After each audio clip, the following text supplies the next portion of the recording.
اعوذ باللہ من الشیطان الرجیم بسم اللہ الرحمن الرحیم۔ پانی اور اس کی طہارت و نجاست کے موضوع پر جو ہمارا یہ سلسلہ گفتگو چل رہا ہے، آج اس کا تقریباً تیسرا حصہ بیان کرنے جا رہے ہیں۔ پہلا موضوع یہ ہے، اور ایک مرتبہ علی بن جعفر نے اپنے بھائی حضرت امام محمد بن جعفر علیہ السلام سے دریافت کیا کہ ایک شخص نے بکری ذبح کی، وہ تڑپ کر پانی کے کنویں میں گر گئی، اس کی گردن کی رگوں سے خون جاری تھا، اس کنویں کے پانی سے وضو کیا جا سکتا ہے؟ آپ علیہ السلام نے فرمایا، اس کنویں سے 30 سے 40 ڈول تک کا پانی نکال کر پھینک دیا جائے اور اس کے بعد اس میں وضو کیا جائے۔ سبحان اللہ، 30 سے 40 ڈول پانی کنویں سے باہر پھینکنا ہے۔ نمبر 30، اور ایک مرتبہ یعقوب بن میثم نے حضرت امام جعفر صادق علیہ السلام سے دریافت کیا کہ ایک کنواں ہے، اس کا پانی مہک رہا ہے اور اس میں سے چند کھال کے ٹکڑے بھی نکلتے ہیں۔ آپ علیہ السلام نے فرمایا، یہ کوئی بات نہیں، چھپکلی کبھی کبھی اپنی کھال چھوڑ دیا کرتی ہے، تمہارے لیے اس میں سے 1 ڈول پانی نکال کر پھینک دینا کافی ہے، پھر آپ اس پانی کو استعمال کر سکتے ہیں۔ اور اس سے اگلا جو ہے موضوع ہے وہ ہے، اور جابر بن یزید جعفی نے ایک مرتبہ حضرت امام محمد باقر علیہ السلام سے سام ابرس چھپکلی سے بڑا ایک جانور کے متعلق دریافت کیا کہ وہ کنویں میں گر گئی۔ آپ علیہ السلام نے فرمایا، یہ کوئی چیز نہیں، ڈول سے پانی کو حرکت دے دو۔ گر گئی،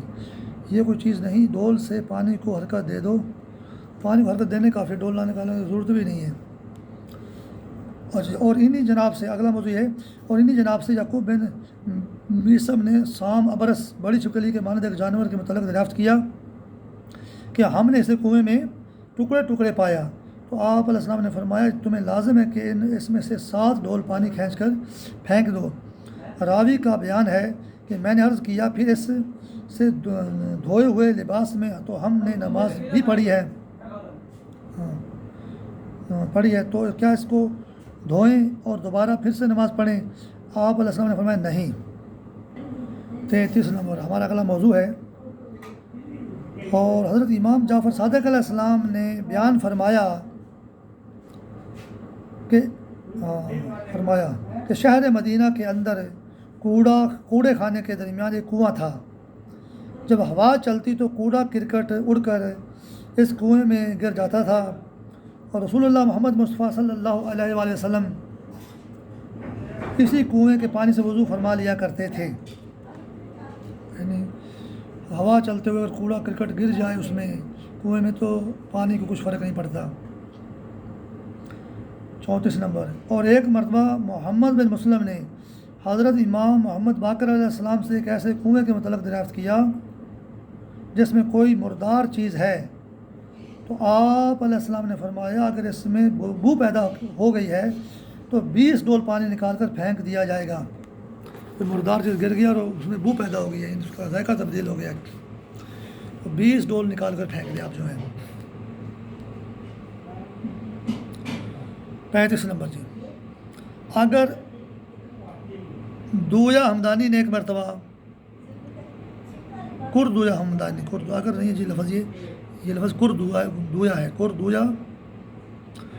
ہمدانی نے ایک مرتبہ حضرت امام ابو الحسن محمد بن جعفر علیہ السلام سے ایک ایسے کنویں کے متعلق دریافت کیا جس میں راستہ کا پانی اور لوگوں کا پیشاب پاخانہ، نیز جانوروں کا پیشاب اور گوبر اور کتوں کا پاخانہ داخل ہو جاتا ہے۔ ایک راستے میں کنواں تھا، تو آپ علیہ السلام نے فرمایا، اس میں سے 30 ڈول پانی نکال کر پھینک دیا جائے، خواہ اس میں بدبو بھی آ گئی ہو، اور کسی شخص کے لیے جائز نہیں کہ آب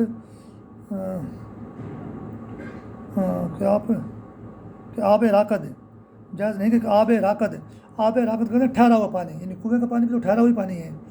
کسی شخص کے لیے جائز نہیں ہے کہ وہ اس میں پیشاب کرے، آب راکد میں ٹھہرے ہوئے پانی میں پیشاب کرے، اور آب جاری کے اندر پیشاب کرنے میں کوئی حرج نہیں۔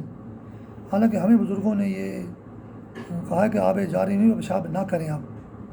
پانی سے پیشاب کرنا ہی نہیں ہے، ہم نے جو بچپن تک پڑھے، لیکن کوئی حرج نہیں ہے، کوئی مجبوری کا ایسا مسئلہ ہے، لیکن دین کی بنیادی تعلیم یہی ہے کہ آب راکد میں تو بالکل ہی نہیں کرنا جو ٹھہرا ہوا پانی ہے، اور جو پانی جاری ہے اس میں کوئی مجبوری میں غلطی سے یا بھول چوک سے یا کمی بیشی سے اگر ہو گئے تو ٹھیک ہے، ورنہ وہ بھی بنیادی تعلیم یہی ہے کہ اس میں بھی نہیں کرنا، پانی میں کبھی پیشاب نہیں کرنا، پخانہ نہیں کرنا، اور کوئی جنابت کا جو ہے غسل نہیں کرنا، پہلے آپ کو پاک صاف کرو، دھو، اس کے بعد غسل کرو۔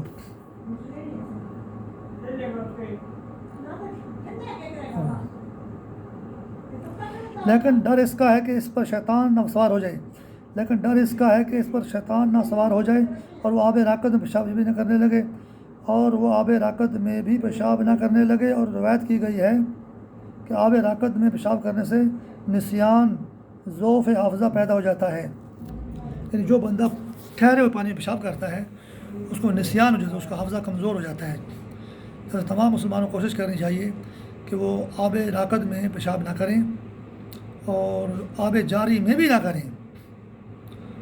اور آب جاری میں بھی یہ نسیان اور یہ حافظہ کی کمزوری اور ضعف ہے اور گناہ ملتا ہے،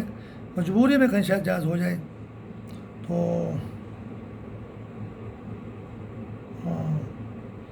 اس لیے تھوڑا بہت ڈھیل اگر دی گئی ہے کہ آپ چلو آب جاری میں کر لیں، تو اس سے بھی منع کر دے تو آب راکد میں پیشاب کر دیا کرے گا وہ، تو تھوڑی سی یہ بات رکھی ہے کہ بھئی چلو آپ آب راکد میں نہ کریں، ٹھہرے ہوئے پانی میں چلتے ہوئے میں کر لیں، تاکہ وہ ٹھہرے پانی کا لحاظ کریں۔ چلتا ہوا پانی تو اس کی پلیتی کو اڑا بھی دے گا، ٹھہرا ہوا پانی اس کی پلیتی کو اڑانے میں تھوڑا سا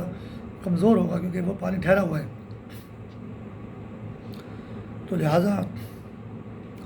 جو ہے دین کی بنیادی تعلیم یہی ہے کہ آب جاری میں بھی اپنے پیشاب نہیں کرنا۔ یا ہمارا موضوع پانی اور طہارت اور اس کی نجاست کا جو موضوع ہے مکمل ہو گیا ہمارا، اور انشاءاللہ ہمارے موضوعات جاری رہیں گے، اور آگے اب ہم موضوع لے کر چلتے ہیں۔ جو موضوع آئے گا